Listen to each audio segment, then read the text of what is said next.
நான் உங்கள் சிப்பிப்பாறை ஜோதிடர் சாதி ராகவன் ஜெயபாலன். திண்டாட்ட ராசி என்று ஒன்று உண்டு. அந்த திண்டாட்ட ராசி என்று சொல்லக்கூடியது யார் என்று சொன்னால் கன்னி லக்கணம்தான்.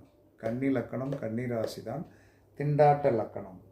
இந்த திண்டாட்ட லக்கணத்தை திண்டாட்ட லக்கணம் அப்படின்னு சொன்னாலும் இதை திண்டாட வைப்பது யார் என்று சொன்னால் செவ்வாய். 3-8 அட்டமாதிபதி. ஒரு விதத்தில் உறவால் பிரச்சனை, ஒரு விதத்தில் மாங்கல்யத்தாலும் நோயாலும் ஆயிலாலும் பிரச்சனை. அதனால் என்ன சொன்னான்னா, இந்த திண்டாட்ட ராசிக்காரர்கள் என்ன செய்ய வேண்டும் என்று சொன்னால், கிருஷ்ண வழிபாடு பண்ண பண்ண பண்ண பண்ண பண்ண பண்ண கன்னிலக்கணத்தில் பிறந்தவர்களுடைய கஷ்டங்களும் பிரச்சனைகளும் கண்டிப்பாக குறையும். இல்லை என்று சொன்னால் குறையாது.